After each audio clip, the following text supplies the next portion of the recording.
कल्पना कीजिए आपका मोबाइल अचानक बंद कर दिया जाए, आपके सोशल मीडिया अकाउंट्स गायब कर दिए जाएं, आपकी आवाज को दबा दिया जाए और इसके विरोध में आप सड़कों पर उतरें तो सेना की गोलियों का सामना करना पड़े। यही हो रहा है नेपाल में। क्या पीएम ओली सच में नेपाल को चीन जैसा बनाना चाहते थे?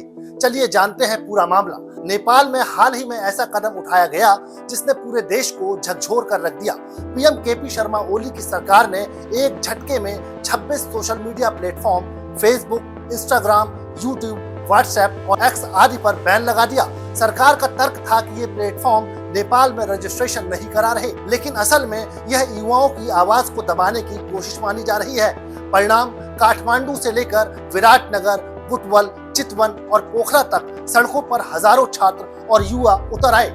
नेपाल का जेनजी कह रहा है कि सोशल मीडिया बैन कर सरकार भ्रष्टाचार और बेरोजगारी के खिलाफ उठती आवाजों को कुचलना चाहती है। ये प्लेटफॉर्म उनके लिए सिर्फ मनोरंजन का जरिया नहीं, बल्कि करियर, व्यापार, शिक्षा और रोजमर्रा की जरूरतें पूरी करने का आधार है। अब उन्हें ऐसा लग रहा है कि उनकी आजादी छीन ली गई है। साथ ही सरकारी फंड में पारदर्शिता की कमी, बढ़ती बेरोजगारी और आर्थिक मंदी ने युवाओं की नाराजगी को और भड़का दिया है। शुरुआत में विरोध शांतिपूर्ण था, लेकिन जैसे ही बैरिकेड्स तोड़े गए, प्रदर्शन उग्र हो गया। राजधानी काठमांडू में हजारों लोग सड़कों पर उतरे, सरकारी पोस्टर फाड़े, बैनर गिराए और संसद परिसर में घुस गए। स्थिति इतनी तनावपूर्ण हुई कि सेना को तैनात करना पड़ा। फायरिंग में 5 प्रदर्शनकारियों की मौत हो गई, 35 घायल हो गए और 80 से ज्यादा लोग प्रभावित हुए। कई इलाकों में कर्फ्यू लगा दिया गया है और पुलिस ने रबर की गोलियां भी चलाई हैं। प्रशासन ने देखते ही गोली मारने का आदेश तक जारी कर दिया है। विशेषज्ञों का कहना है कि ओली सरकार चीन की तर्ज पर एक सीमित डिजिटल इकोसिस्टम लागू करना चाहती है, जहां इंटरनेट पर नियंत्रण रखकर जनता की आवाज को दबाया जा सके।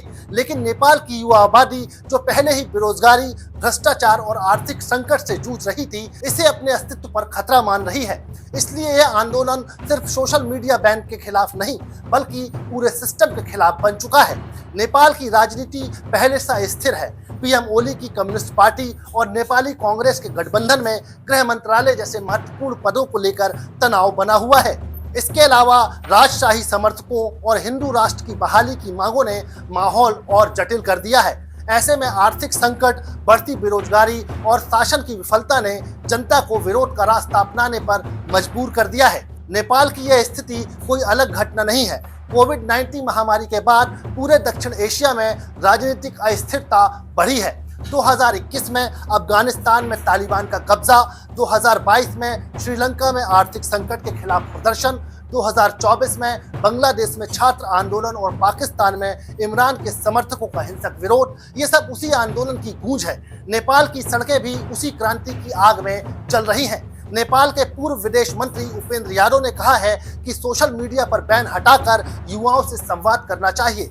बेरोजगारी चरम पर है, स्वरोजगार प्रभावित हो रहा है। इस समय जरूरी है कि सरकार युवाओं की आवाज सुने, पारदर्शिता लाए और डिजिटल प्लेटफॉर्म को बंद करने की बजाय समाधान खोजे। क्या नेपाल में उठती यह आवाज लोकतंत्र की रक्षा का संघर्ष है? क्या डिजिटल स्वतंत्रता का अधिकार अब नया आंदोलन बन चुका है?